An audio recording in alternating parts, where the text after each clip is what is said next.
Welcome all of you to my today's session about critical listening, structure in mixing. I also introduced my colleague Steve, who's going to do translation, so he's going to have the hardest part today. Okay, first off, the question, anybody speaking English here? Just for me to... Okay, perfect. Thank you. Okay, so we just start. Just about myself, my name is Florian Bitzer. I'm coming from Germany.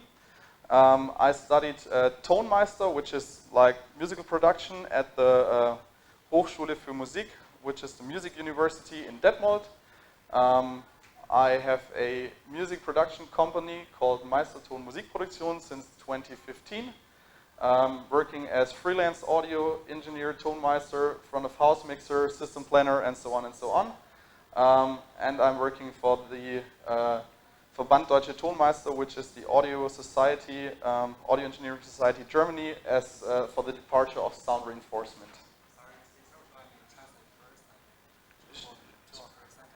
Okay, okay. Okay. 大家下午好，我是 Florian Bitzer， 欢迎大家来到我今天下午的课程。我们今天主要讲的是混音中的听音技巧。首先介绍一下我自己啊，我是 Florian Bitzer。 然后我是毕业于来自慕尼黑的一所音乐大学，然后我的专业是音乐硕士。之后的话，我是有去组建自己的唱片公司，以及做相应的音乐制作的工作。Okay. The plan for today. First, we want to discuss the question: what is critical listening? Then go to the enemies of critical listening, which is psychoacoustics, and we got some other phenomena. Then there is a little game, how does it sound? I'll tell you more about that. Then, really important, how to train your critical listening skills. And finally, critical listening and mixing. 讲一下我今天课程的计划。首先呢，我会介绍一下这个听音技巧到底指的是什么。之后的话，会说一下听音技巧实践中的一些困难的问题。 比如说，也包括到了一些心理声学方面的一些问题和现象。之后的话，会有一些互动环节和一些游戏，大家可以一起参与一下。那最后的话，我会讲一下这个听音技巧和混音中的一些应用。Okay.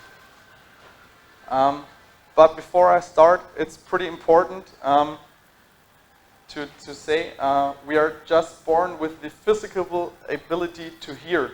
And listening is the interpretation of what we hear, and this is totally trained. 那在课程开始之前，我想引用一句音乐家的话，就是说，我们生来都有生理的能力去听到一些事情，但是呢，倾听和听到是不一样的。倾听是要诠释我们听到的。So basically, we listen with our brain and not with our ear, and this is important for what's coming on the next slides. 总体来说，我们的倾听是需要用大脑来去处理的，而并不仅仅是用耳朵来听。这也是我们后面需要讲到的一些内容。Okay, so what is critical listening? To say it simple, critical listening is to understand what you hear. 那么我们这边的听音技巧到底是什么呢？总体来说，听音技巧就指的是要去理解我们听到的。That sounds very easy for the beginning, but I'll tell you it's not.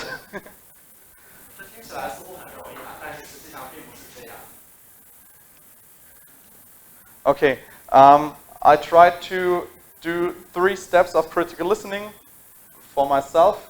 And the first step of critical listening is to get into just to listen carefully and try to notice every sound around you, from each direction and each volume. So just everything that is there around. 那么在听音技巧中，我们去实现它需要走3步。那第一步呢，就是要认真的去听我们周边所有的声音，然后捕捉到每一个声音。这些声音可能来自于各个不同的方向，然后音量也有所不同。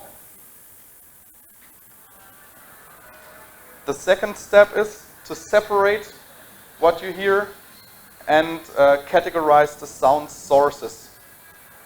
那么第二步呢，就是要对我们听到的各种声音进行一个分类，它们有不同的来源进行分类。And the third step is to categorize the sound of the source and explain why it sounds like it does. 那么第3步呢，就是要去对声音的来源进行分类，并且要去理解为什么它听起来像我们听到的一样。Okay. And now I got a little exercise. What do you hear at the moment? I'll just give you 20 seconds for this. Okay, and when I'm doing the 3 steps at the moment, I'll just go onto your side to hear as you hear. 现在我就要进行我们听音技巧的这个3步走的一个具体的流程。我站到大家这样一个位置，这样我可以听到大家刚才听到的声音。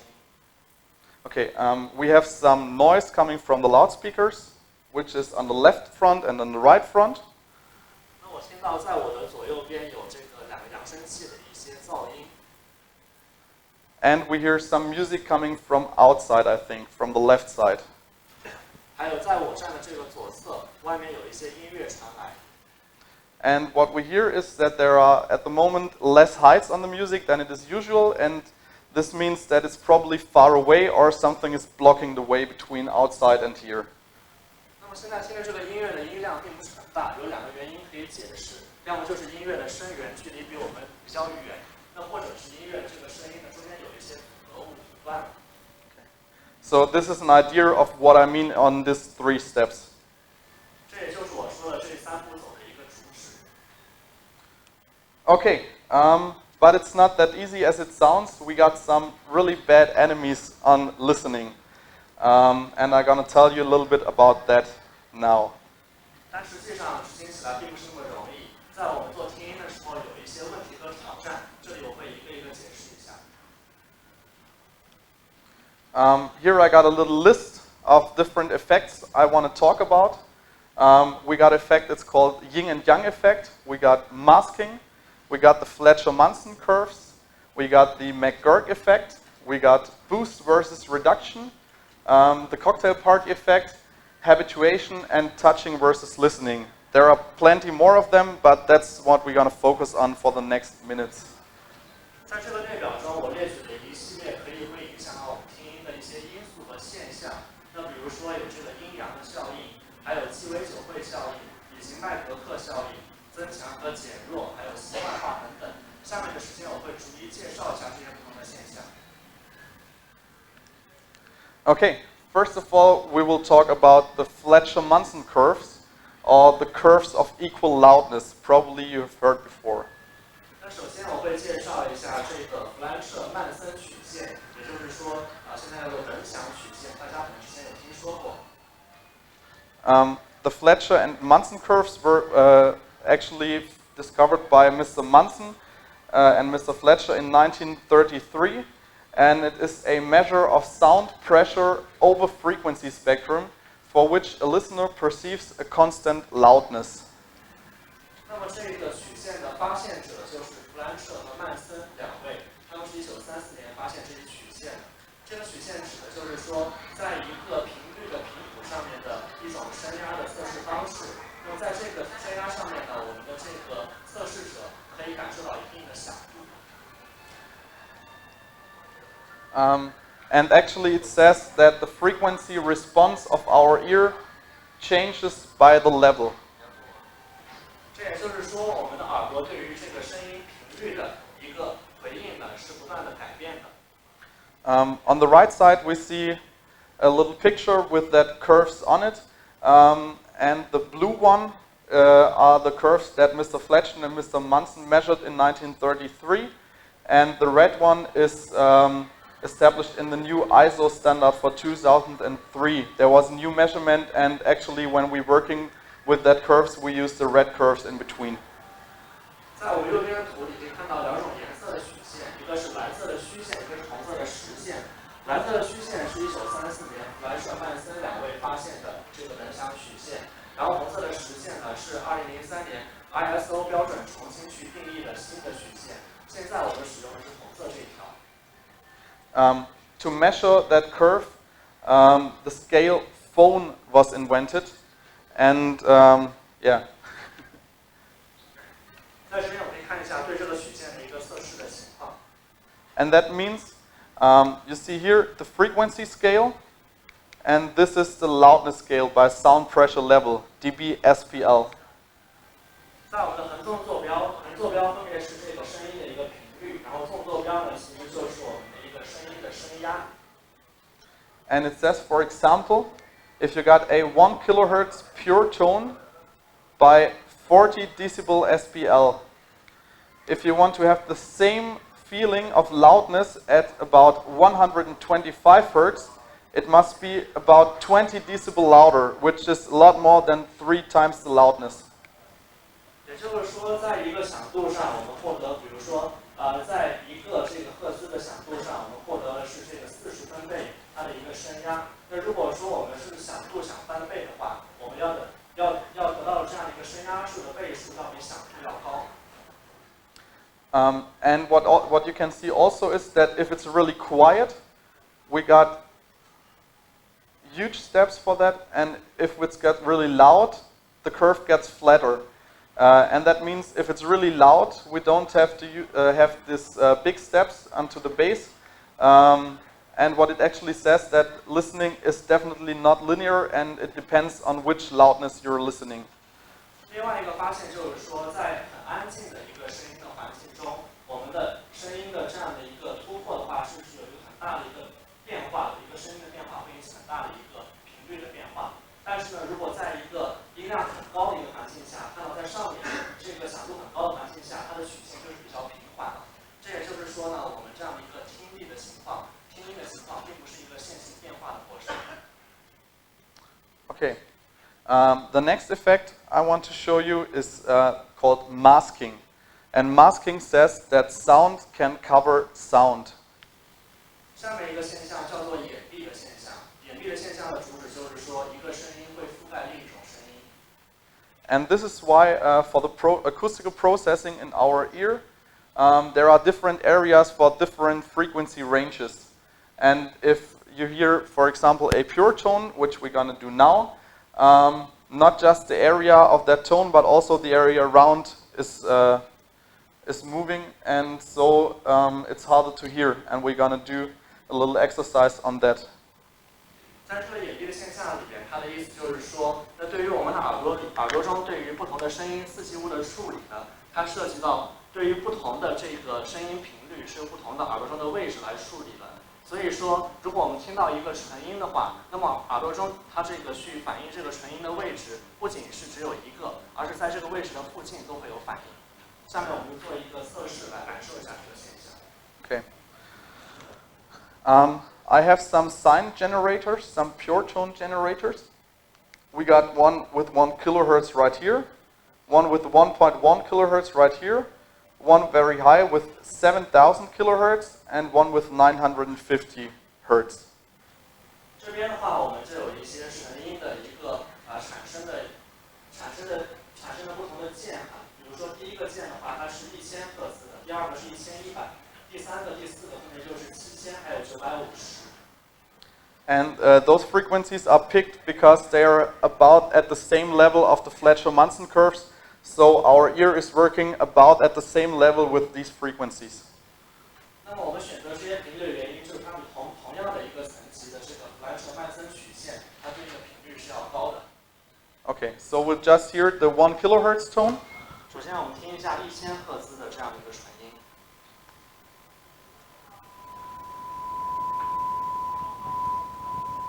Okay, and now I'm going to add the 7 kilohertz tone. 现在我要增加这个赫兹数。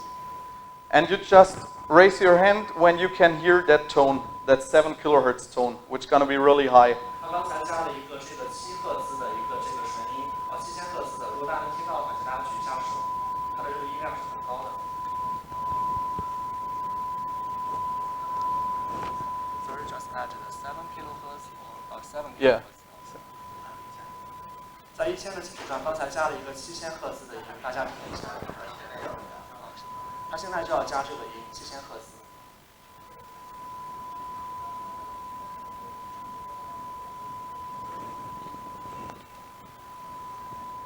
Okay, so we can clearly hear it. I'll just go down in volume and then raise your hand again when you cannot hear it anymore. for everybody else, I'll just increase the volume of that tone, then you know what it sounds like. Sorry, you just have you just tone down or just tone No, I'll turn it up so that everybody hears it. And now you have. Okay. 现在是调高，大家应该可以听到这个调高的一个效应。 And now I turn it down and raise your hands when you cannot hear it anymore. I will turn it down now. 现在它会调低，如果大家听到这个调低之后的不同，请举一下手。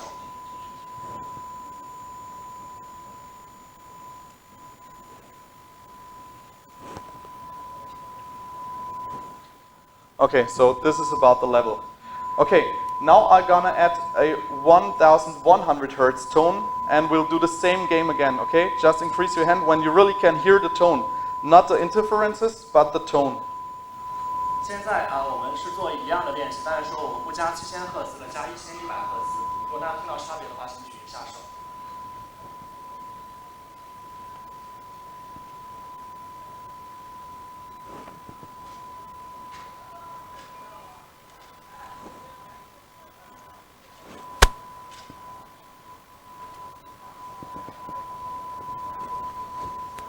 Okay, so we can hear it clearly now, and we see the right tone was about minus 34 decibels, the 7K tone, and the 1.1 kilohertz tone is on minus 25, so it's about 10 decibel louder, so that we can hear it.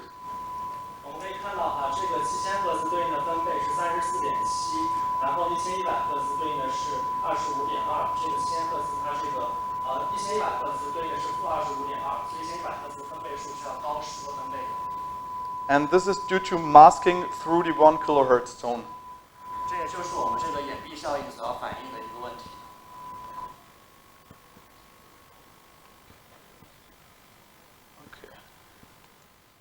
So this is masking. Then we go further. Okay. Next one is the cocktail party effect. 下面一个效应叫做鸡尾酒会效应。 And this is actually the ability to focus on a sound source while ignoring the noise around. 它反映的是一种能力，就是说我们能够集中力量去关注一个声源，而忽略周围产生的噪音。 And we probably know that effect when we are outside on a party, in a restaurant, at the cocktail party, talking to someone else, and we hear that one talking a lot louder than the noise around. 这样的一个效应，比如说在一个嘈杂的环境，像是在一个聚会上或者餐厅中，当我们跟对方说话，然后对方给我们回话的时候，对方说话的声音要比周围的噪音听起来响得多。 And if you would take a microphone at the same place, it will definitely be another result than you standing there. If you would change it to a microphone and do the recording with a microphone, there would be a different result. It would sound a lot more reverb and a lot more noisy. 那如果说我们是用一个话筒去说话的话，那可能会有不同的结果。那么这个声音就更多的一个混响的一个问题，会更加的嘈杂。 And the interesting thing is, and this is really, really interesting, that the brain reduces the surrounding noise up to 15 decibel, which is a huge step. 那么这背后反映的一个机理就是说，我们的大脑在这样一个情况下，会把周围噪音的声贝减至15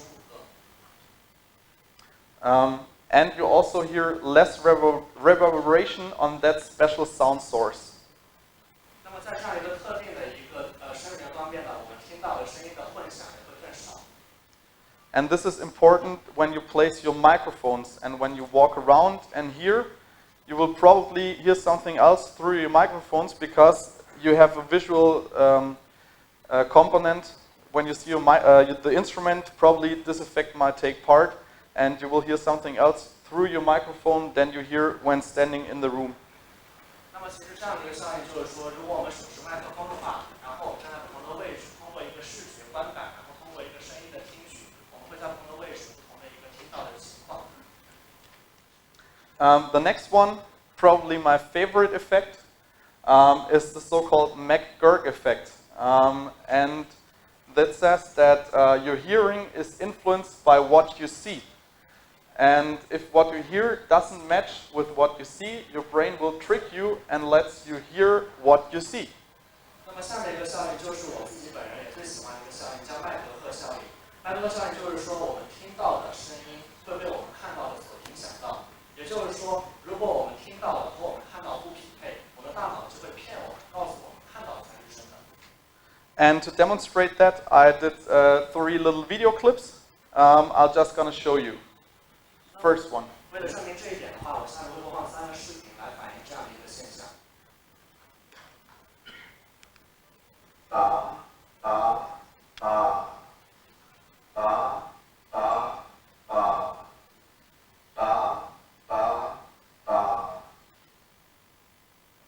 Okay, so what we actually heard was a clear ba, right?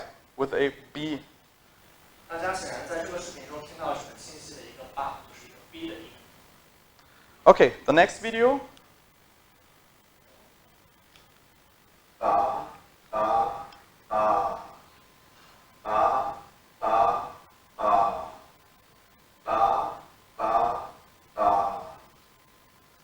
Okay, so what we heard was a va. When you looked at the picture, it was a va with a W. 大家如果看着视频听这个声音的话，听到的确实反而是一个 ba， 是一个 W 8的音。And now I'll show you a third video, which didn't work at PowerPoint. I don't know why. 现在这第3个视频有一点故障，不能够在这个 PowerPoint 里面播出来。And just take a look on the left side, on the right side, and then switch between. 它这个视频反映就是刚才我们2个视频一左一右，分别置于这个两边，看一下2个区别是什么。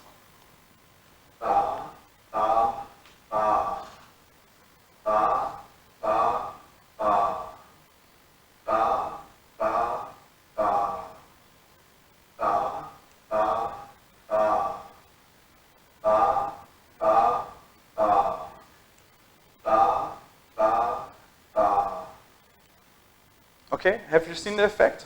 大家有看到这个麦格克效应的反应吗？ That's pretty interesting, I guess.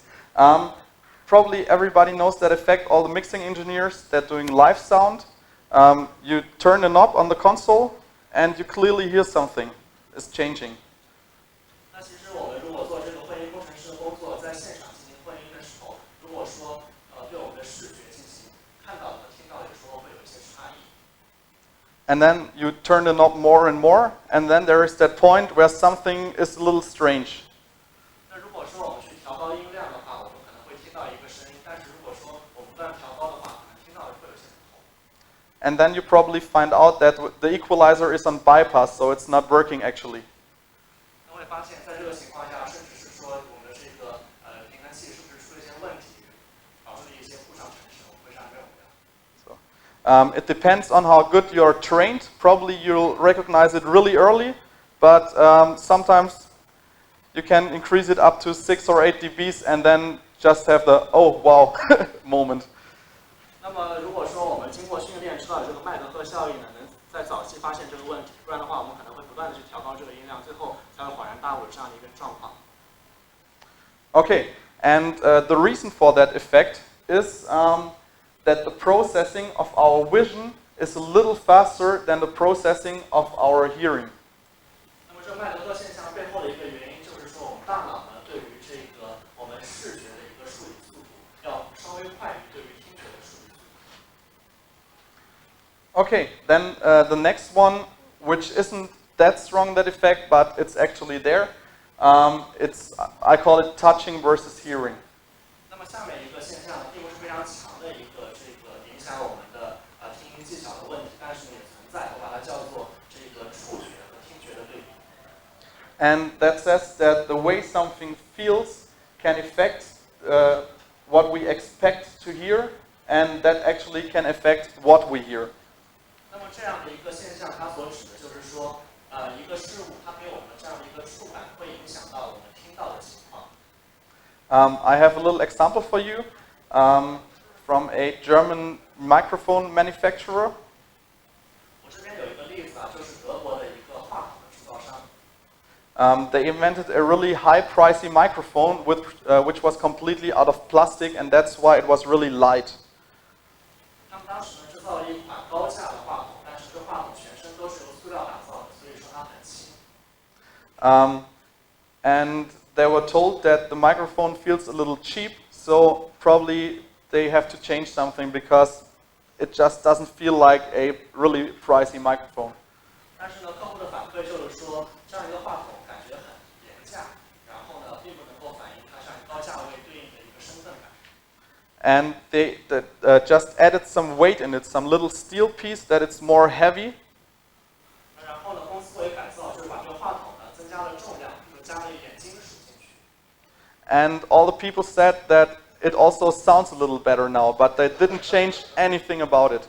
然后客户反馈就是说，这个话筒现在不但是这个价格看起来触感好，然后呢听起来好像效果也好，但实际上这个话筒的这个听觉的设计没有任何改变。And there are a lot of other stories too from audio plugins and stuff like that. So this is not something that was established at a university. So if you want to do researches on it, I would be really interested in. 然后呢，相同的故事其实在我们的这样的一个音频的插件中有一些事例。那如果我们大学里面现在并没有开这样一个专业如果我们想做一些研究的话，其实是很有前景的一个方向。Okay, next one is a little more from the mixing side, so not psychoacoustical anymore. And the first one is boost versus reduction. 那下面一个现象呢，它是和心理声学之前说到这些声音心理现象没有关系了，这边更多的是一个混音的现象，叫做增强和减弱。And that says that the ear is a lot more sensitive to boost than it is to reduction. And that's, for example, is why we often boost something we want to hear instead of reducing the parts around, which is called reductive mixing. 那么这个现象主要讲的就是我们大脑呢对于这个增强的一个敏感度，耳朵对增强敏感度要远远高于对于减弱的敏感度。这就是为什么呢？我们要去增强那个声音，而不是试着去减少这个声音周围的其他的噪音。And for that, I got also a little sound example, and I want to show you something. 这边我有一些声音的例子，大家展示一下。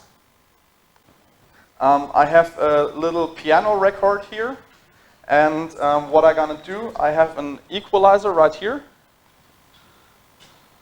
我这边呢是有一个这个钢琴的一个声音的录音，然后这边看的是有一个平衡器。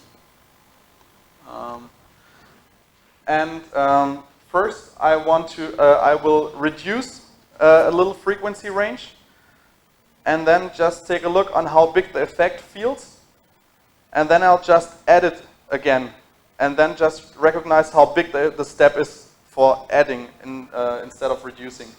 首先我会降低一下这个声音的频率点，看一下相应的效果是什么样子的，之后我再把这个频率给升回来，再看一下相应的效果。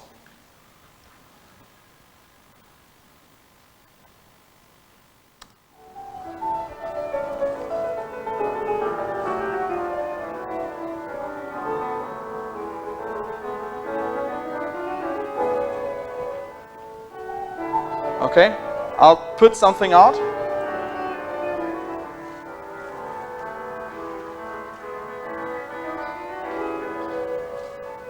Not a big change, right?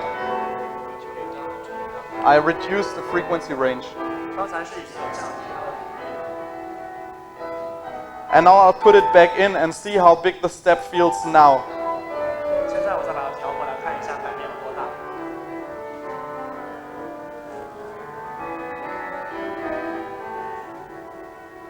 Okay, we'll do it again.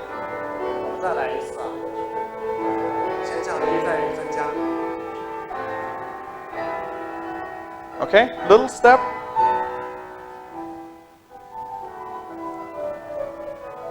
And clearly everybody can hear that step. Okay? Pretty interesting, I guess.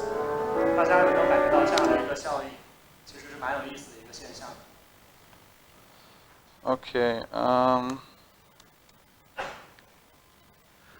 The next one is called the Yin and Yang Effect. The name is coming from Bob Katz, the mastering engineer.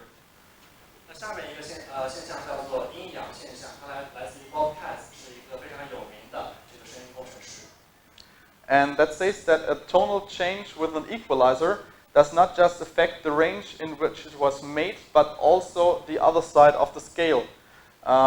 Boosting the low ends, for example, has also an effect of the heights.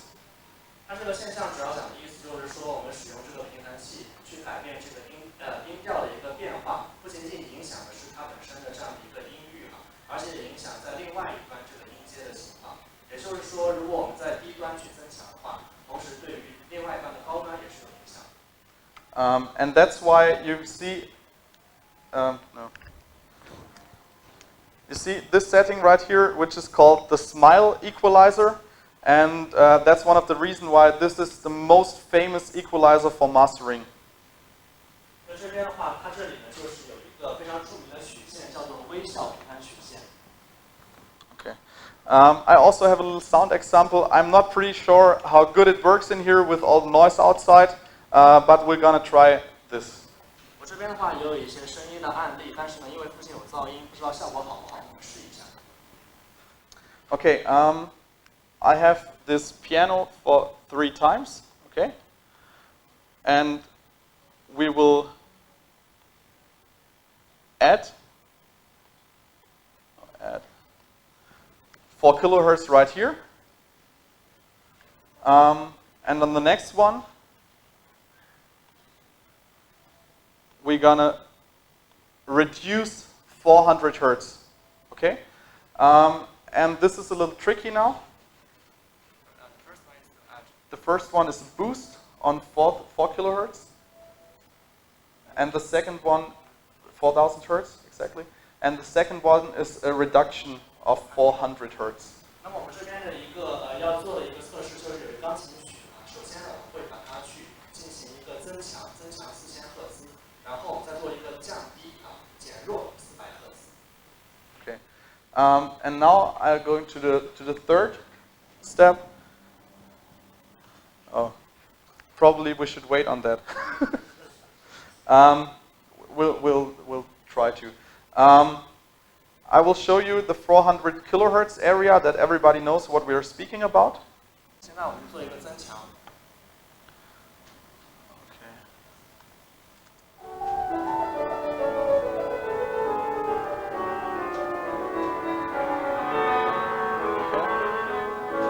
So this is the area we are talking about. 这就是我们增强的部分的一个情况。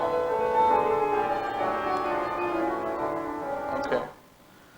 And now we have the boost right here. 那这里我们是有增强的。And we have the reduction right here. So totally different area.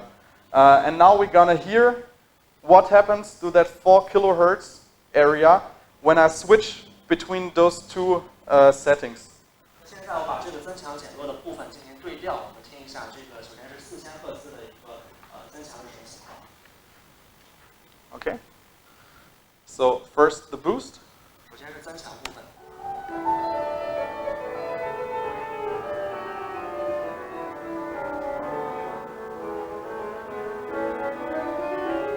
And now I go to the reduction. 现在开始减弱。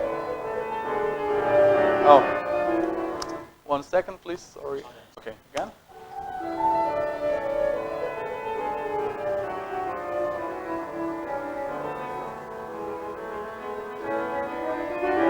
No.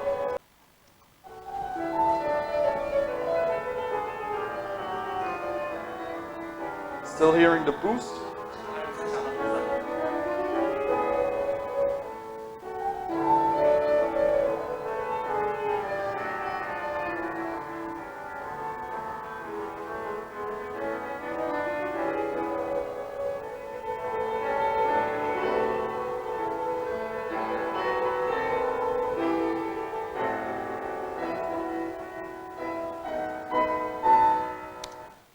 Which one sounds more brilliant to you? The first one or the second one? The first one? Second one? Okay, we got different opinions. But for me also that one sounds a little more brilliant, you have to try it. If you have good loudspeakers at home or you're working in a studio, gonna try it. It's really interesting what happens. And how this effect, this effect works from the lows to the highs, but also in the mid-range to the high range. So this area about 400 Hertz and 4 kilohertz, there is something going on there. 那么我个人来看，我可能更喜欢刚刚第二段的一个钢琴的声音情况更好听一点。那如果说我们自己有扬声器，然后在工作室里面去做这样一个测试的话，其实这个现象是很有趣的。它不仅反映从最低到最高的一个情况，也从中段到高段也会有一个差别。比如刚才我们做的是一个400赫兹和4000赫兹的一个对比。Okay, and finally we got the effect called habituation. And this is probably the most dangerous effect for all the mixing and audio engineers out there in the world. 那么最后一个现象叫做习惯化这个现象。那这个现象对于我们可能全世界所有的混音工程师来说，都是一个最危险的一个效果。And that says that the ear gets used to a certain sound very quickly. And this sound then is the reference for what comes next. 这个现象就指的是我们的耳朵对于一个特定的声音会很快的进行习惯，然后我们习惯之后听到其他声音呢，都是以这个特定的声音为参照的。And when you change a sound in little steps, your ear will get used to it very quickly. And you might get other results than doing one big step. 那如果说我们是分两步走，先听一个声音的话，那我们可能对第一个声音迅速的熟悉起来。那么这相比于这个两步走，相比于一大步走的话，差别是很大的。Okay, and we're gonna try this out. 我们这边也做一个测试，感受一下。Okay. We'll show it again at the piano record. 再次去我们播放刚才的这个钢琴的录音。I'll just play it, and you get used to the sound. Okay? 然后我去播放这个声音，大家试着去习惯一下这个声音。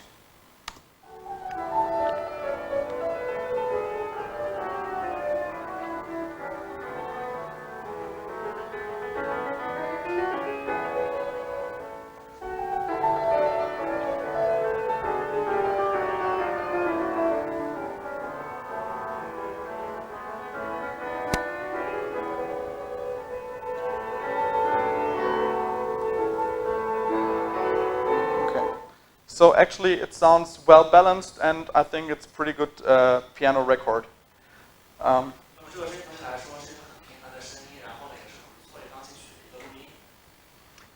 So now I'm gonna change something. I will reduce something, let it play for some seconds, and then just put it in again.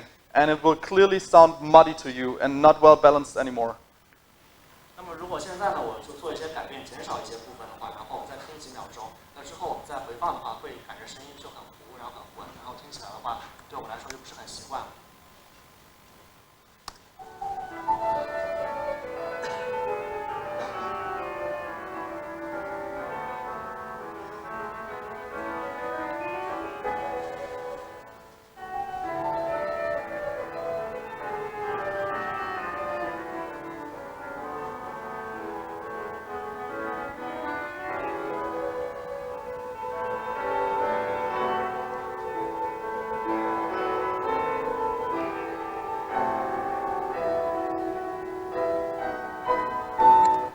Does it sound the same way than it sounded before the change? Okay, you clearly hear that wah wah wah wah wah sound. Really? Right? Okay, so that's really, really tricky and really dangerous. I'll show you after that how to avoid that thing. 这个其实是一个非常棘手，也是很危险的一个现象哈。然后之后我会给大家展示一下去避免这个问题。Okay, in between we're gonna play a little game I call How Does It Sound, with the examples of this direction and distance. 那在我们这个课程中间，我们是设计了一个小游戏的环节，然后这个游戏呢，我们就叫做它听起来怎么样？我们会听不同的一些距离、不同的一些方向的声音。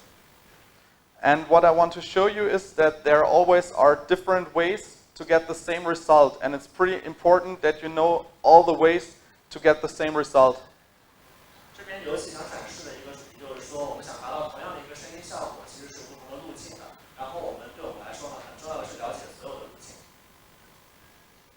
and actually this is training you can do every day. Distance. We got something is near or close to you, and something is far away. So the first and of course easiest way to generate that effect is if something is close to you, it is loud. If something is far away, it is quiet. That's the easiest way. 然后呢，这个训练我们其实也是可以做一个日常的训练的部分。首先第一部分就是一个声音的远近的问题。那么最容易带来这样的一个效果，就是说在近的这个位置的话，声音会很响，然后在远的地方呢，声音会很轻。But due to air absorption, you also got more heights when something is close to you, or less heights when something is far away. 那另外呢，由于空气的一个传播的声音的吸收的问题哈，那如果说我们的这个音量也会有不一样。那如果说这个比较远的话，音量比较近的话，音量就比较高。然后说如果比较远的话，音量是比较小。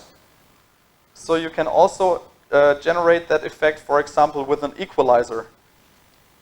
然后我们用这个平衡器的话，也可以带来同样的一个效果。And on the musical side, due to more or less heights, you also got more or less overtones on a sound source or on an instrument. 那在这个音乐乐理方面来说呢，如果说它这个音量比较高的话，我们从这个声音的来源会有更多的分音产生。And how you can influence that is, for example, with a tape saturation tool, which is nothing doing than adding harmonic overtones to a sound source. 那么我们有相应的去解决这个影响的一些方式，比如说用这个工具去增加其中这个不同的声音来源的分音。And at least, of course, if something is close to you, then there is a bigger distance to the reverb and to the first reflection than if something is a lot more away, then it's a lot closer to the reverb. 那另外一个原因就是说，那如果说它的这个距离比较近的话，那么我们距离这个混响的距离就比较远。那如果说声音比较远的话，距离这个混响的距离就比较近。So you also can help the imagination of distance with a reverb or reverb plugin. 那我们这边的话也会有一些这个混响的一些插件来去制造这个距离的效果。The next one is directional hearing or panning. And if you want to hear something, for example, on the left side, then of course the left side is louder than the right side. Or if you want to have it on the right side can be louder than the left side. 同样的，如果说我们想听到的是左边方向的声音的话，那么我们左边的音量要比右边设置的高。同理，如果想听右边的话，右边的音量比左边设置的高。But you can also create this effect by the time. When something is coming from the left, then the left side is earlier than the right side. And same on the right side. 对于这个声音左右部的一个判断呢，可以这个效果呢，可以用这个时间来去传达。比如说，如果说左边的声音到的时间要早，那么我们会感觉声音就是左边传过来，同理右边也是这样。And finally, you can, if the early reflections from the reverb came from the left or the right side, you will have a direction to that side. 那如果说混响带来的这个回声呢，是先从左边或者右边传过来的，我们也会感觉这个声音似乎是从左边或右边过来。Of course, the first possibility is the strongest one to create that effect, but the others could probably help to manifest that effect. 那当然呢，我们有一些因素，可能就刚才说到前面的因素，那对于创造这个相应的声音效果，它的因素的这个强劲性是最强的。但是也有一些其他的因素可以帮助产生同样的效果。Okay, now to the important part, how to train critical listening skills. 好，讲完了我们所有这些现象和因素的话，我们就要谈一下如何去训练这个听音技巧。And therefore, I got a little training you can do every day, everywhere, all the time. 那么我们这边有一些训练是可以随时随地和这个任何的一个情况下都可以做的。The first step is close your eyes, because we know eyes are the enemies of listening. 那么第一步就是要闭上我们的双眼，因为我们知道我们的眼睛有时候会欺骗我们。The second step is to concentrate on every sound that is around you. 第二步就是聚焦于我们身边所有的声音。Then make clear what is the nature of the sound. 然后我们要清楚这些声音的性质是什么。Probably when you're standing on the street, you hear cars, you hear people talking, stuff like that. 如果说我们站在这个位置和这个位置的话，会听到有些拖车的声音，还有人说话的声音。Is the sound tonal or is it noisy?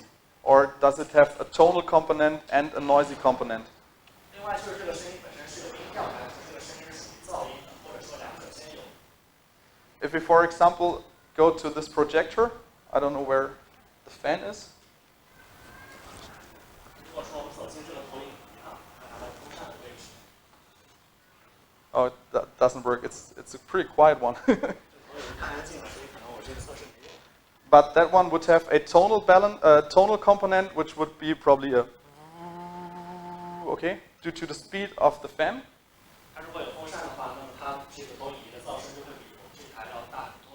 But also a noisy component due to the air, like.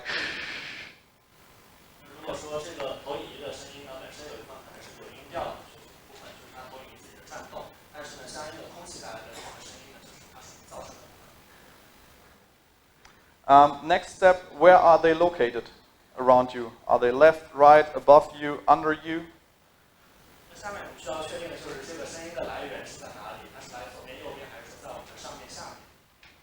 And actually, how do you recognize that?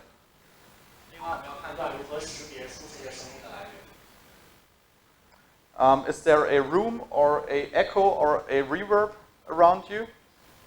另外，在我们周边是不是有房间，或者说是有回声，或者是混响的情况 Are the sounds static or do some of them move? 另外，这个声音本身是静态，还是说它是在移动之中的 How does the sound of a moving source change? 那如果是一个移动的声源，它这个声音的变化情况是什么样子 Then the important one, try to paint an internal picture of your environment. 重要的一点就是我们要试图构建我们所在的环境的一个内部的图像。And finally, open your eyes and check if reality fits imagination. 那最后呢，我们学院最后一步就是睁开双眼来检验一下这个现实的情况和我们想象的是不是一样。And here, when you go into details, this is a really hard one, but it's a pretty good training. For example, if you hear a car, that's probably really easy. 那如果说我们去把这个声音的细节听清楚是很难的，但是这个训练是没有帮助的。比如说我们听到一个外面刚才车的声音，它是很容易的。But when to try to guess the distance to the next wall with the reflections, that's going to be a pretty hard one.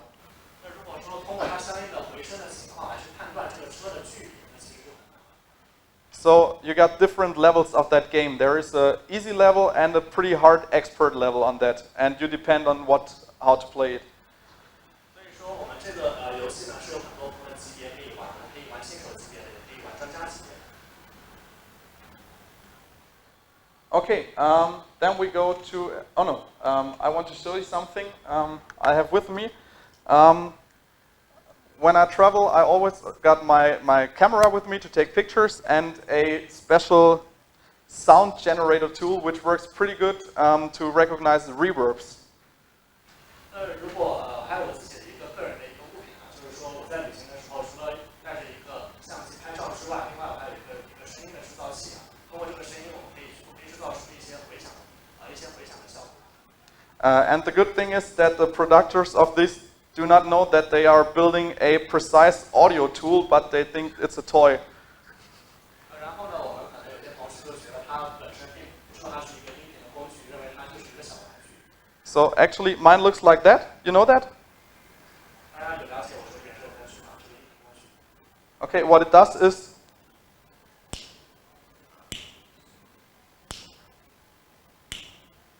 okay.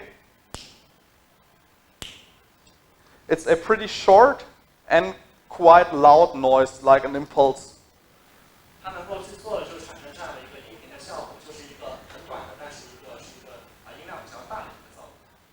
And you can hear nearly every settings that a room has or a reverb has around you.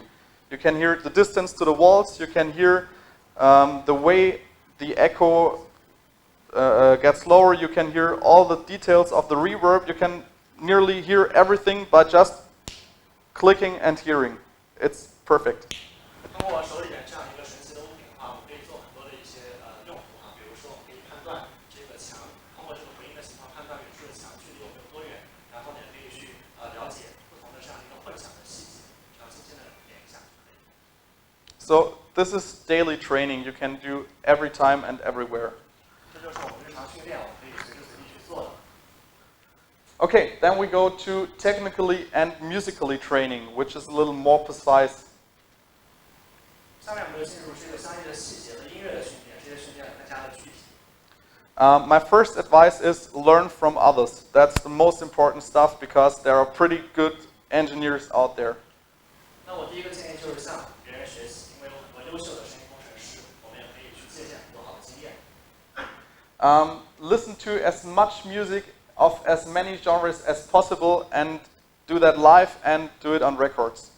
那我们也希望大家能够尽可能去倾听不同的流派的音乐，无论是这个现场版还是这个录音版、唱片版。Yesterday I found out that I listen to Chinese music not that much. I really have to get better in Chinese music, so that's not my specialty at the moment. 那昨天我自己也发现，中文歌曲我听的比较少，所以呢我也想补补课，现在还不是我的专长。And personal recommendation is start with award-winning records like the Grammys or the Echo or the Audio Engineering Society got an award. Actually, there is a pretty cool award going on here. I think the prizes were, I think it was today in the morning when they gave out the prizes. So listen to these records and try to imagine why they are as good. This is really teaching a lot. 那我们一开始呢，要听最好去开始听一些这个获奖的作品，比如说格莱美奖、回声奖。然后在中国的话，也有一些比较著名的音乐奖。我就知道今天早晨啊，刚颁发了一个音乐大奖在中国，所以说我们要去了解一下为什么这些获奖作品那么优秀，它好在哪里。Okay, then I got some questions you should ask yourself when listening to music. 当我们听这些音乐的时候，大家可以问一下自己下面这些问题。 The first is, which genre do you hear? 首先就是我们听到的是哪个流派的音乐。The second one is, how do you recognize that? 通过什么样的特点，我们可以识别出是特定的一个流派的。 The third one would be, which instruments do you hear? 另外就是 Or vocals? 另外 Sorry. 就是我们有哪些听到一些人声或者哪一些乐器的声音。 Which function do those instruments have? 另外呢，这些乐器它们发挥的功能是什么？ How are they arranged? 这个音乐是如何编排的？ And is there a dramaturgy in the arrangement? 另外，在这个编排过程中有没有一些戏剧化的操作在里面？ And for that I got a little sound example, which is also a pretty good example for reductive mixing we talked about. 然后这边的话，我就有一个比较好的这个音乐方面的例子。 So we're just gonna hear. 请让我们听一下。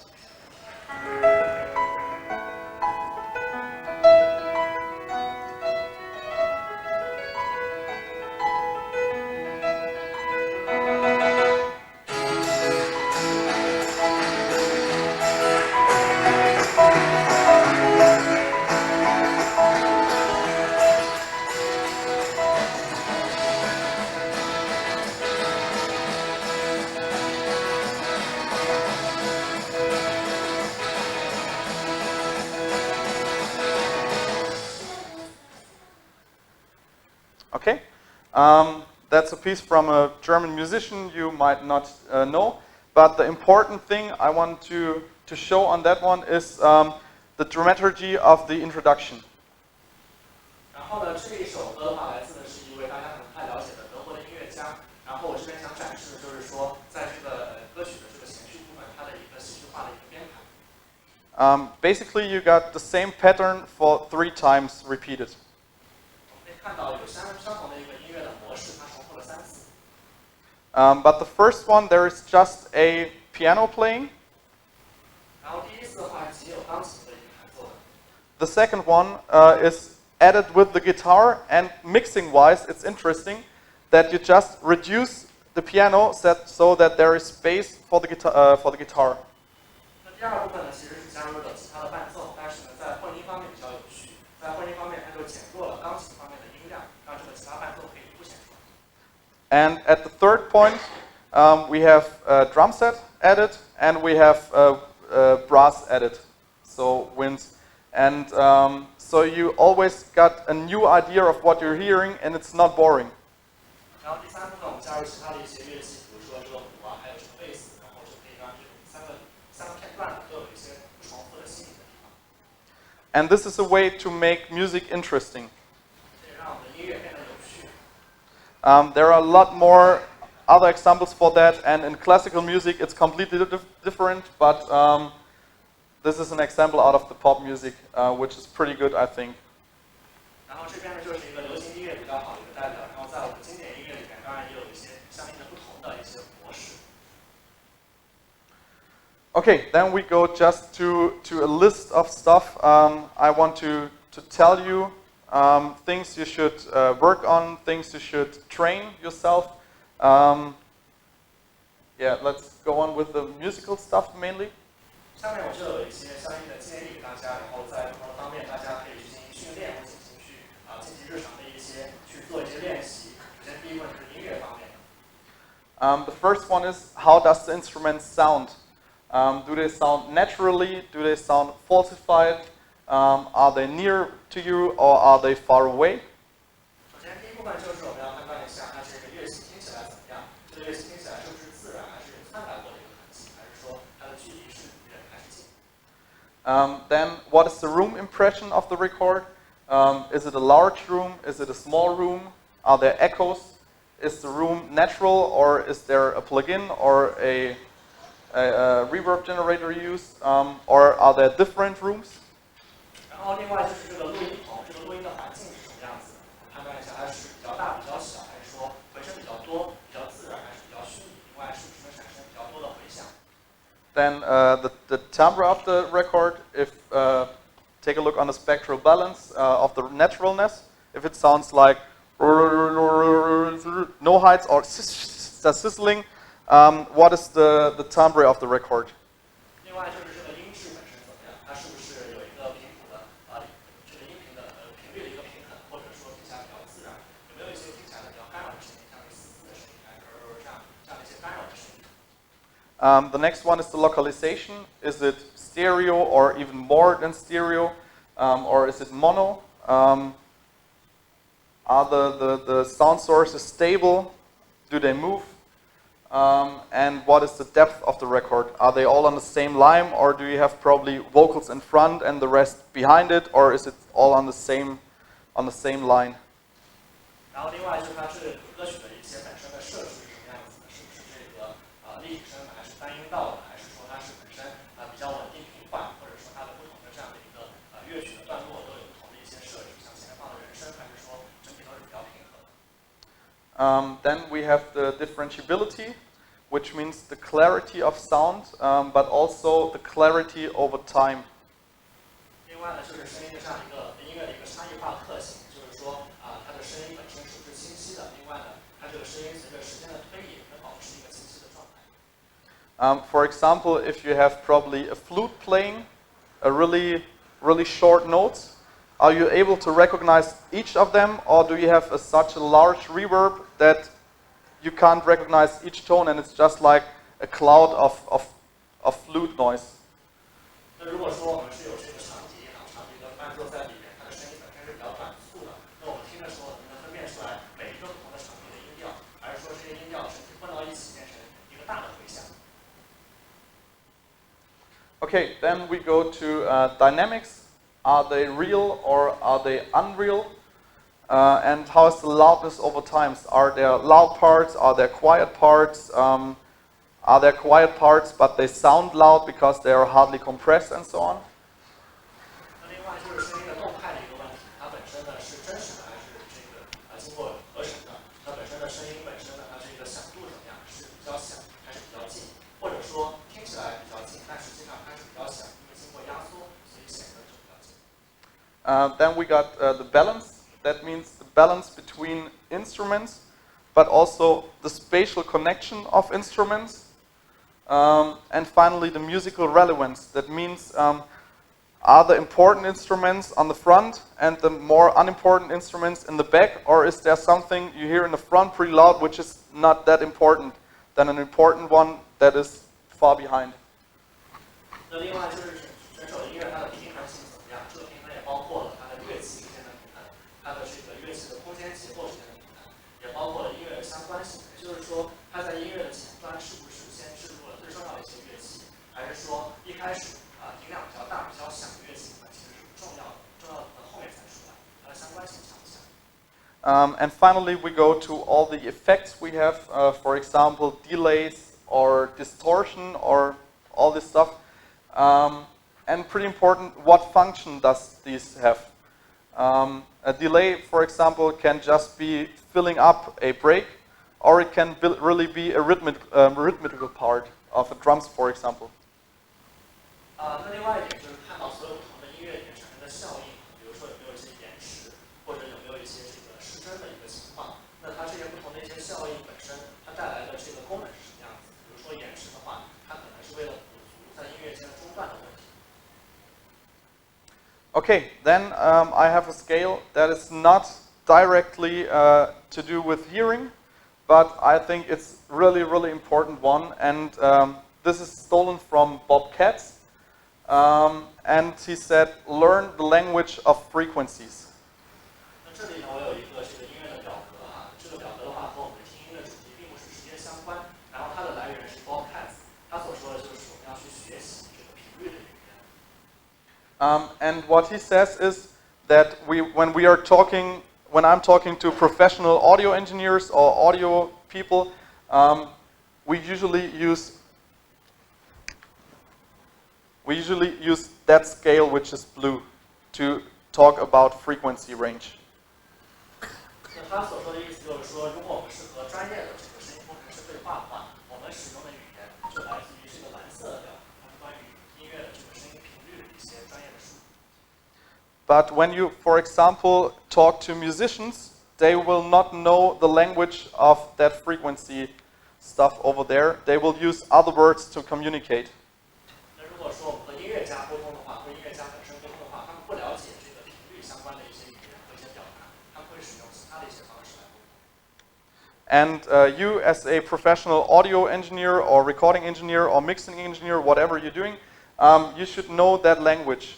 This is pretty important, that when, for example, a musician says he wants to have it a little warmer, then you should know, okay, that means the area between 250 and 700 hertz, for example.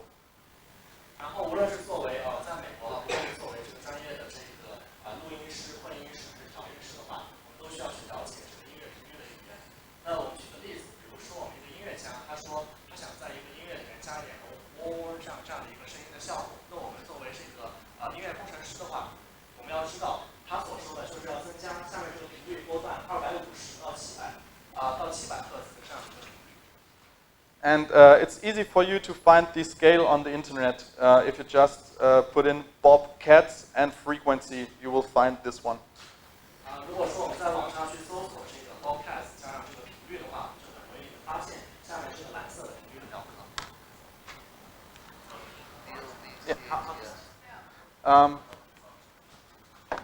I'll show you later. I have it on the slide. 在课程在最后一页我们会有一些相应的输出来源可以稍后展示。 Okay, then I just have a list of technical stuff which you just should train yourself.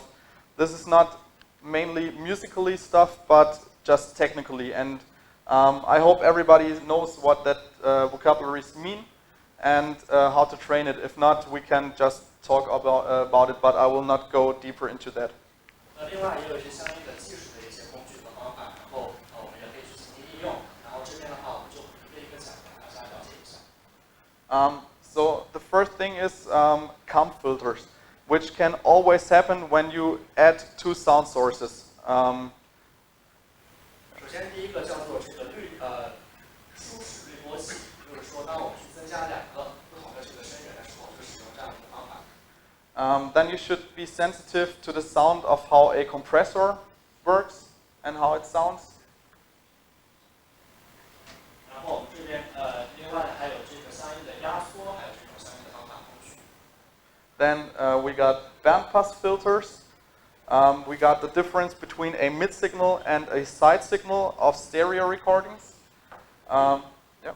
另外还涉及到下面一个这个带通滤波器bandpass filters， 然后另外还涉及到这个 mid 和 side 两种不同的录音场。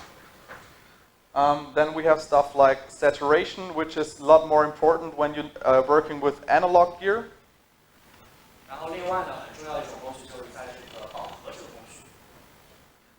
Then we have clipping, which is basically a digital effect. 下面一种呢就是这个削波削波效应。削波工具的话，它主要是带来一种这个数字化的一些影响。Differ and noise and also data reduction. 另外还有这个相应的这个震颤，还有这个噪音的抽送。A little side story. We were talking about the masking effect. 然后刚才我们有提到这个掩蔽效应其中一种对于这个听音的造成阻碍的效应。This effect is, for example, used to create MP3 records or MP3s and to reduce data. That's mainly its masking effect, just to reduce parts you don't hear. 那这个掩蔽的效应，它的一个应用就是在我们最后一个这个数据减少的这样的一个应用里面，我们制造 MP3的格式的一个音乐的时候，我们使用掩蔽的效应，就可以把一些相应的音乐的元素掩蔽起来，我们听得到，减少它的数据量。And then we got just a list dropouts, compression, pumping, hiss, different frequency ranges of sibilants. Phasing and intermittent noise like ticks, clicks, pops, and other thing that is disturbing the record. 那另外呢，我们还有一些其他的技术工具，比如说涉及到这个声音的中断，还有这个相应的噪音的抽送，以及这个噪音设备内部的这个噪音，还有它这个不同的一些频率范围产生的这个嘶嘶声，还有这个相位的变化，以及过渡噪音，比如说一些滴答声还有这个pop 这样的一些不同的过渡的噪音。Okay. Before the next topic, I'll just want to show you one last thing to train or to get avoid of the effect of habituation. 那在进入我们下一个板块之前，我想展示最后一个，就是我们可以训练的工具，可以帮助我们摆脱之前谈到的这个习惯化的效应。Because you cannot train this effect. This will always happen. So you have to get a workaround to be not trapping into that tripping. 因为习惯性的效应是比较自然的，所以说我们要去试图避免不要跌入它的陷阱之中。Okay. Actually, there are different tools, and I for my thing use a plugin. It's called M-Compare, but there are also different other manufacturers. I'll have a little list of one other guy who is doing a plugin like that, and I'll show you how it works. 它是不同的工具来解决这个问题，然后我使用的是一个叫 M-Compare 这个工具，当然也有其他的一系列的这个不同制造商的插件都可以去解决这个问题。之后我们会有一个列表。It works like an audio plugin, which you put into your master section. 然后它相当于就是一个这个音频的插件，可以帮助我们放入这个主部分。And then you can import different songs into that plugin. 然后在这个插件中插入中，我们可以去植入不同的一些声音。So before mixing, just take a look on other records that you want to sound about the same. Or if you have musicians and they have an idea how they want to sound, just let them give you the records for, and then I'll show you what to do with them. 然后在我们做混音之前呢，我们就可以去听一下其他的一些录音，他们有一些音效或者一些声音的效果，我们想实现的，我们就可以加入进去。那如果说我们音乐家他告诉我们，他希望他的音乐听起来像什么样子的，我们也可以要么把他想听的这个声音的一个样本，然后把相应的音效给输入进去。For that example, I have a violin record. and the violinist just gave me some records and said, I like the sound of the sound of the violin on this record, so probably you can take a look if we can go that direction. 然后之前也是有一位小提琴小提琴师的话告诉我，他想他的这个音乐里边听起来像这一段小提琴的演奏一样，然后希望我能够加进去。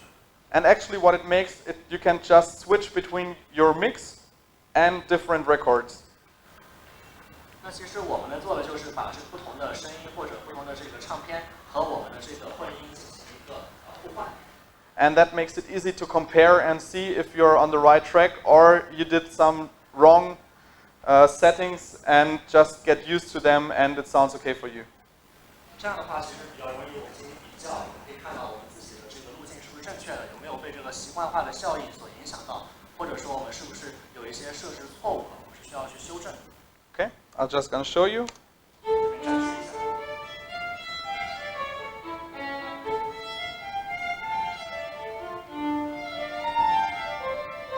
And now we're just going to see if we are on the right track.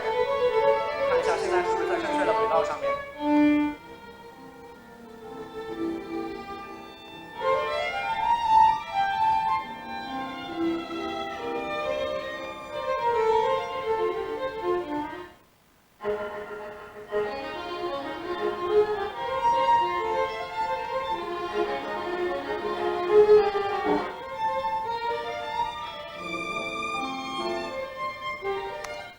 And that makes it really easy to compare because there are no dropouts in between.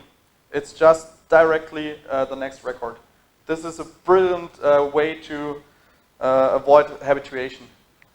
那么这样的方法很容易比较，因为中间在这个每一个声音的片段之间是没有间隔的，可以从一个片段直接进入另外一个片段，帮助我们去进行一个迅速的比较，差异在哪里。Important, this is not a commercial for M-Compare. There are lots of other factories that are doing plugins like these. Really important.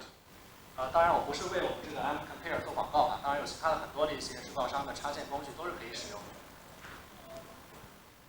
Okay, so finally we go to critical listening and mixing, and actually how to do mixing a little easier. 我们的板块就是关于这个听音技巧和相应的混音的技术，这样有了这个听音技巧铺垫之后，可以让混音的这样的讲解变得容易一些。Important, this is just a personal experience, that's just the way I do it. It is not the way you should do it, but it's a way I found out which makes sense for me, so I'll just share it with you. 非常重要的提示就是说，下面展示内容是我个人的经验，然后我个人觉得自己认为比较合理的一些做的方式，当然并不代表大家都需要按照这个方式来做。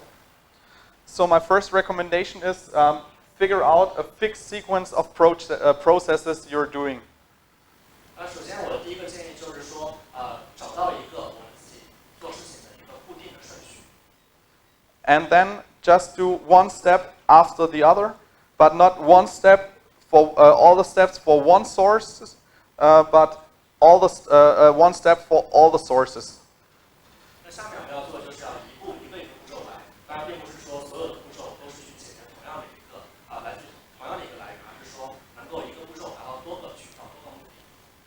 And then find out on what to hear on that different steps. 然后我们要去找出或者是了解的是在不同的步骤里面我们是需要听到的是什么。And for example, my first step always is the volume, the balance between the sources. 然后比如说我第一步永远都是说要平衡它的音量，然后平衡它的不同的这个声音来源。And on what to hear on that step is if the balance of all instruments is working quite good, if you can hear anything.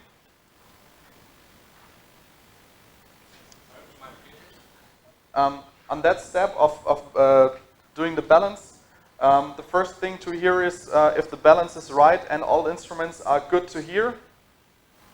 那首先第一步就是说一个声音的平衡，也就是说所有的这个乐器它都是很好的一个平衡在。And does anything happens due to summation, for example, comb filtering? 那是说中间的话有没有一些这个失真或者说一些相应的问题出现？ Just for example. The next one is concentrate on how the change of one instrument influences the whole mix. 下面一步的话，我们就要聚焦于那个一个乐器的改变如何影响了整个混音。And the most important thing is compare if things are getting better or not, especially when you're doing equalization or dynamics. 那特别我们要注意的是，就是要去比较啊，整体来说是在变好还是在变坏，特别是我们在做平衡或者做动态的时候要注意这一块。So actually, when you do a setting for a plugin, for Equalizer, for example, use the bypass button a lot and compare if this is what you want to do. 然后我们在使用平衡器的时候，我们要多使用这个 bypass 键，然后来比较，然后再去判断是不是我们想做的。Okay, then my way of mixing, and this is not the mixing process, but the sound setting. So the default setting, and when this is done, then you start to mix and to do the balance through the song or through the piece. So this is just the first step. I always do the same. 这边讲的话就是第一步啊，并不是说这个混音的流程，而是说它的一个声音设置的一个流程，它的过程。而且呢，有一些默认声音设置我们做好了之后，我们再做混音，然后再做不同片段的不同声音来的一个平衡。Because actually mixing is a pretty creative work, and for me it is easier when I have some organized parts and when I have the rest of the brain for creative mixing and doesn't have to care for things like that. 对我来说呢，就是混音本身是一个创造性的过程，所以呢，对我来说，我觉得比较好的操作方式就是说，在混音之前，我们有一些已经组织好的或者规范的步骤或者部分，然后这样呢，我可以把多的脑力放到这个创造性的混音上面去。So the first thing I always do is doing the volumes, doing the balance. 所以说我第一步总是做的就是关于音量、关于平衡的部分。Then next thing is the panorama, and it doesn't depend if it's a stereo record or it's a surround record or binaural record. This is always the seventh step to place the sources in the room. 然后另外一步就是它一个全景式的一个过程，就我们要考虑是不是立体声，还是环绕，还是说是不是有不同的一些声音源头和来源。And this is important because actually the balance will change when the sources are placed on different places in the mix. But actually one of the most important things music is heard at the moment is, for example, a mobile phone, and this is true mono. 然后刚才我们说到，对于这个最重要，对于音乐来说，比如说我们的手机，它本身就是一个非常真实的一个单音道的一个设备。然后对于我们来说呢，其实如果说声音混音的这个声音的来源变化的话，它会影响到整体的一个平衡。So everything has to work in mono. 所以说每一部分的话都是需要做成一个单音道进行一个混音。The next step is filtering and then equalization. 那之后的话，我们要做的就是一个这个过滤声音的过滤，还有一个相应的平衡和这个等效的过程。The next step is finding good reverbs or good rooms to add on. 后面我们就要找到比较合适的一个场所，还有比较合适的一个混响来去增加进去。Then I go to dynamics, which means compression, and I just use it on sources that really needs to be compressed. I actually don't use compressors on everything because I like dynamics. 然后我个人是比较喜欢动态的，所以说呢，在这个压缩部分我并不会压缩所有的部分，而是说需要压缩那些比较需要的这个声音的来源。And finally, you have to figure out if you need some other effects like saturation or distortion or anything to change the sound of the source or something like that. 然后呢，我们要去看一下有没有其他的效应是需要的，比如说呢是相应的饱和或者是一些失真的手段来改变它这个音乐和相应的这个音乐来源。And when all this is done and sounds good, then you can start with the real mixing process of automation and bringing things up on special parts and just work out the music. 当这些所有的工作做好之后，可以去做一些真正的去做混音的工作，然后把不同的组合、不同的部分组合在一起。And for me, pretty important is the listening situation. And really, really, really important is to change between small speakers and large speakers. 然后对于我来说非常重要的就是这个听音的部分，然后很重要的一点就是说要从比较小的这个扬声器改到大的扬声器。Something I learned while studying was this little sentence: small speakers for large decisions and large speakers for small decisions. 在这边是有一个原则，就是说小扬声器用于做大的决定，然后大的扬声器用来做小的决定。So that means, for example, the balance is a large decision. Also, the panning is a large decision. So this is all made on small speakers because that have to work everywhere. 然后比如说这个平衡是一个大的决定，那么这个时候呢，我们就要依赖于小的扬声器。And then when it goes into detail work like equalization or reverbs or something like that, and you really have to care about the small details, then I go to big or to huge speakers and to better speakers. 然后如果说我们要关注的是音乐的细节一些问题，比如说回响方面的一些设置啊，那这个时候呢，我们就可以选择大的扬声器。Then of course use headphones and not just the really pricey studio headphones, but probably also some you get with your iPhone or your mobile phone, because actually that's where a lot of music is consumed. 然后呢，我们需要使用耳机的，这个耳机呢，并不仅仅是在工作室里面使用的这个造价高昂的这个高质量的耳机，我们也要使用，比如说苹果手机啊、日常手机的耳机，因为这些耳机才是日常这个消费者和音乐爱好者听音乐的主要方式。Then switch between mono and stereo and see if probably a reverb is working or if something is not working anymore when it comes to mono. Probably on classical music it's not possible to get a perfect stereo mix which also works in mono, but for all popular music it's kind of important that it works in mono too. 然后呢，我们是需要不断去切换在立体声和这个单音道之间进行切换，看一下有些音乐的话，在单音道立体声条件下是省力的，单音道里面是不是就不省力了？当然，这个是经典音乐啊，在单音道条件下可能是很难去还原，但是流行音乐的话，很重要就是说在立体声、单音道都是要去省力才可以。Then really important here on different volumes. We had learned before about the Fletcher Munson curves. That's why really important, switch between loud and quiet, and don't listen too loud for the whole time because your ear will get tired and you will have a really bad result when hearing too loud for the whole time. 然后另外呢，我们是需要关注音量的一个高低的变化，因为刚才我们从这个Fletcher Munson曲线看到音量是会对于声压对它的这个相应的音效是有影响的。我们要从低到高进行一个切换，但是呢要注意呢，不要尝试先去提高音量，因为我们的听力会疲劳，也会影响我们的这样一个整体的听力情况。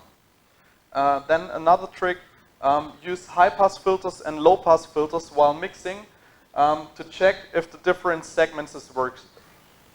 然后另外我们需要注意的就是在不同的音部呢，我们是使用这个高通和低通的这个过滤器来去检查不同的一些音部的情况。When you probably want to know if the low segment of your mix is working pretty good, just use a low-pass filter on probably 500 hertz or something. Then you can clearly hear what's going on below there and can have an idea without being disturbed by all the things above. 然后比如说，如果我们要听到是这个混音里面低音部的一个情况，那我们可以去使用这个低通的过滤器，比如说500赫兹的频率就可以，这样我就能听得比较清楚这个低音部的所有的情况。And finally, we learned eyes are the enemy of listening, so listen with eyes open and eyes closed. 而且我们也最后也知道啊，我们的眼睛会欺骗我们，所以说当我们在进行听音的时候，我们也是需要同时呢要睁着眼或者闭着眼去进行不同效果的听音。Okay, then the last personal recommendation, how to organize a helpful mixing environment with the principle of the pyramid, which I call the principle of the pyramid. I don't know if there are other words for that, but that's how I always work. It doesn't depend on if I have two different sources or 200. It's always the same system I'm working in while mixing. 然后最后一个个人建议就是如何去组建组织一个比较有帮助的混音的环境然后我自己把它去称为是一个金字塔的原则。然后无论在日常的混音工作中是2个声音来源还是200个声音来源，都适用于这样一个原则。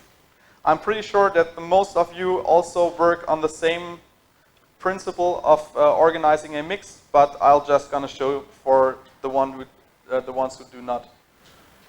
我知道大家应该大部分都是有比较相似的一些混音的原则，然后呢，对于可能不太了解的我们的听众来说，我们再介绍一下。Okay. Actually, that this is an example from a classical record, a little reduced because if not, the screen should be 20 meters long or something like that. 这个就是一个比较经典的一个音乐，它是金字塔这样一个原则的布局，当然它有一些适当的缩减，因为我们的屏幕还不够长。So I'll just go through the instruments because these are just little things. At the beginning, I got my main system and the surround system. So this is what always is standing in front of an orchestra.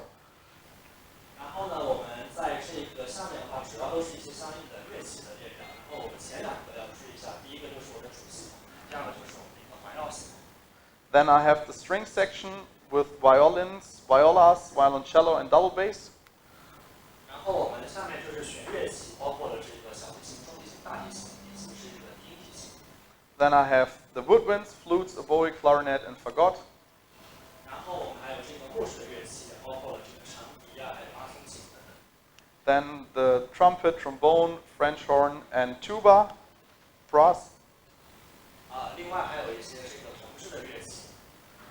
Then the percussion, the choir, solo vocals, and effects like reverb.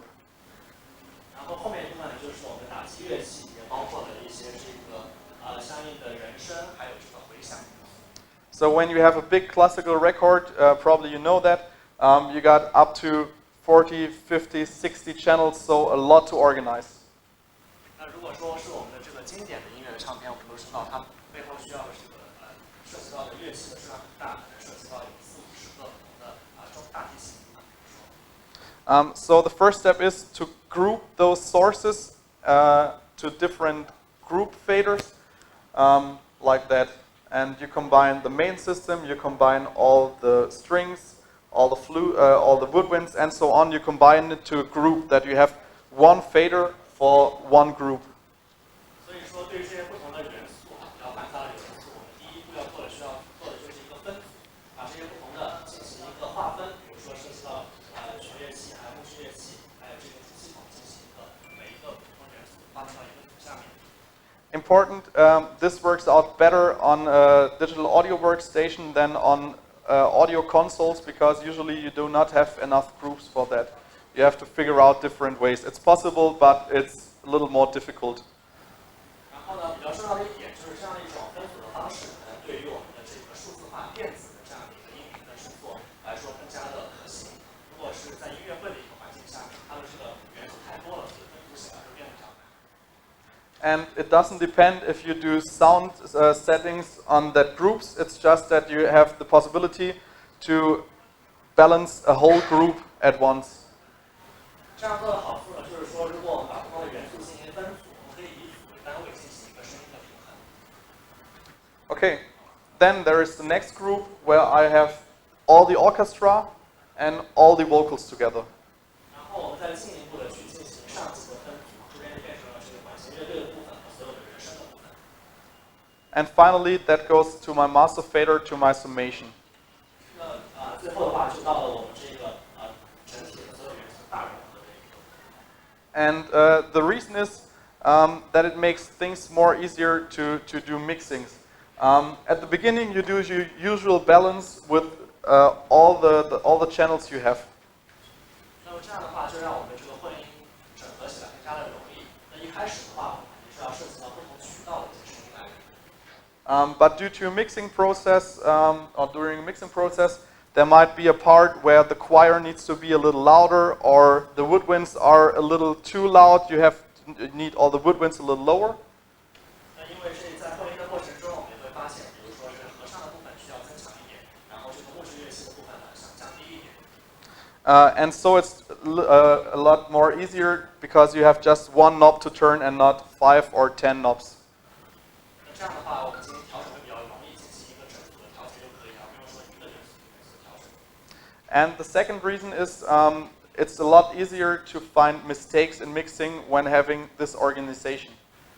另外呢，有这样的一个架构之后呢，我们在进行混音的时候更容易找到错误在哪里。For example, when you find a mistake like phasing or something in the mix, and you have to figure out where it comes from, then you can just go down to go the pyramid down. So you can first figure out, is it coming from the orchestra or is it coming from the vocals? 那比如说我们在这个混音的时候发现有一些这个相位的问题，那我们就要看一下它的原因是哪。首先看一下是不是管弦乐队的部分，还是说人声的部分。And if you hear something that is going on the orchestra, you can check if it's coming from the strings, the woodwinds, the brass, or the percussion section.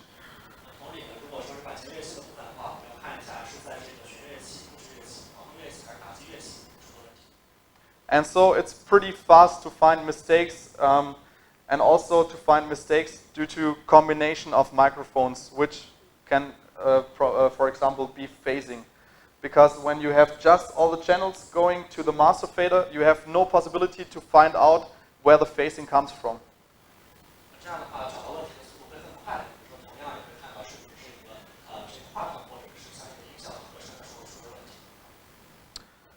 Okay, this is a little recommendation for tools I use for training ear critical listening. On the top we have the plugin, the M-Compare. There is also one from Plugin Alliance, which is called ADPTR Audiometric AB, which is basically doing the same. And there are plenty of apps for your mobile phones, which are pretty good in between. And I use one. This is called QuizTones, and this is for equalization settings and levels.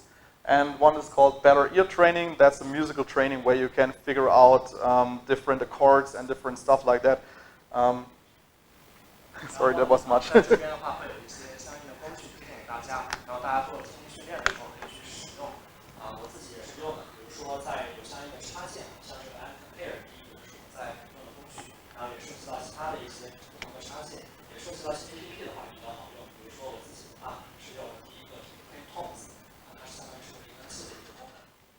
So again, this is not a commercial.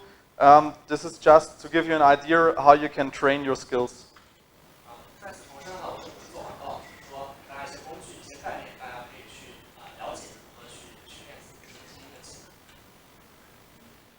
Okay, so these are some sources I used. I promise you, this is the name Bob Katz. You can read. And the audio, the book is Mastering Audio, and it's just a brilliant book for everybody who doesn't know it. I'm not sure if it's translated into Chinese, but hopefully it is, because it's pretty good. 然后这个是我这次课程所用的这个文献的来源，其中第一个 Bob Katz 就是我多次提到的是一位传奇的这个音乐工程师，还有一本著作叫做《精通音频》。这个作品的话，我不知道是不是有中文的译本，大家可以去找一下。And what I would also recommend to you is this one, SyncPeel Audio. This is just like a lexicon or a Bible for everything that has to do with audio. Basically available in German, but probably you can use any online translator to get this. It's fabulous. 然后也推荐告诉第二个网址，这个网址的话，在我们德国是被誉为这个做音频的行业从业者的一个圣经，但是它里面现在是有德文版，大家可以用翻译工具进行翻译看一下。Okay, so we're at the end of the presentation. Thanks a lot for listening. If you want to, you can contact me if you need anything, if you want to drink a beer, whatever. If you want to email me, if you want to have the presentation. 感谢大家的倾听，这就是我们全部的课程。这里是我的联系方式，大家如果有什么想交流的，或者是想约我出来喝个酒之类都可以，加我这个交流方式就可以沟通。谢谢大家。Okay.